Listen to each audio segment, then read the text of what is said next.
त्यानंतर धस यांनी असं म्हटलेलं आहे की फडणवीस यांनी बीड जिल्ह्याचं पालकमंत्री घ्यावं. कोणाचं म्हणणं आहे? सुरेश धस हे आमदार नाही नाही, सुरेश धस आता पालकमंत्री पद जे आहे ते मुख्यमंत्री कधी पालकमंत्री होत नाही आहे. ते सगळ्या बीड जिल्ह्याचे नाही तर सगळ्या जिल्ह्याचे पालकमंत्री आहे. त्यामुळे बीडकडे त्यांचं लक्ष आहेच आहे. अजूनही ते जास्त लक्ष देतील. बीड असेल, परभणी असेल, ज्या ज्या ठिकाणी असे प्रकार घडत आहेत तिथं मुख्यमंत्री जातीने लक्ष घालतील आणि ते ऍक्टिव्ह असणारे मुख्यमंत्री आहेत. त्यामुळं ते तसे महाराष्ट्राचे पालकमंत्री आहेत तसे बीड जिल्ह्याचे पालकमंत्री ते आहेतच. बीड प्रकरणामध्ये जोपर्यंत तपास होत नाही तोपर्यंत धनंजय मुंडे यांनी राजीनामा द्यावा अशी मागणी होते. नैतिक दृष्ट्या तुम्हाला काय वाटतं आणि तुम्ही काय सुचवाल? नाही, मला असं वाटतं की धनंजय मुंडेच्या राजीनाम्याचा विषय जो आहे तो आता सगळे लोक मागणी आपापल्याला करण्याचा कोणाला अधिकार आहे.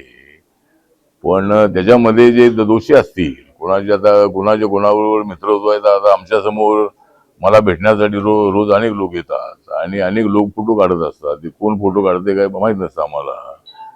पण याचा अर्थ काय त्यांच्याशी काय आमचा एकदम संबंध असतो असं काय त्या नाही आहे. पण तरी मला वाटतं की आपल्या धनंजय मुंडे जे आहे तर त्या धनंजय मुंडेंचा काय त्यामध्ये डायरेक्ट संबंध असावा असं काही मला वाटत नाही आहे.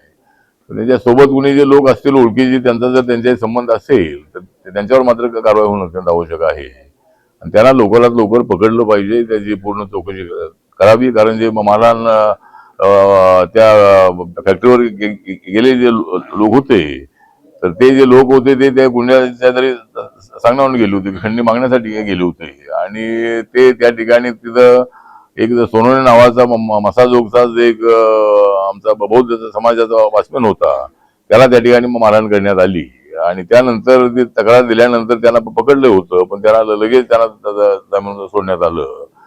तर त्यामुळं पण तरी आमचं म्हणणं असं आहे की याच्यामध्ये सुधारणारा कोणीतरी असला पाहिजे. जे मारहाणला गेले होते, ज्यांनी मारहाण केलेली आहे, मर्डर केलेला आहे, त्याच्या पाठीमागे कोणीतरी सुधारणार असला पाहिजे आणि त्याची चौकशी लवकरात लवकर व्हावी आणि त्याला पकडलं पाहिजे अशी आमची मागणी आहे. कोण सूत्रधार आहे असं वाटतं तुम्हाला? कोण आता त्या तपासामध्ये ते ठरेल. आता कोण नाही मी सांगू शकत नाही. जर माझ्याकडे तपास दिला तर मी नक्की त्यासाठी तपास करेन. पण आता कोण तपासामध्ये जो आढळेल तो त्यामध्ये जो असेल त्याला पकडलं पाहिजे.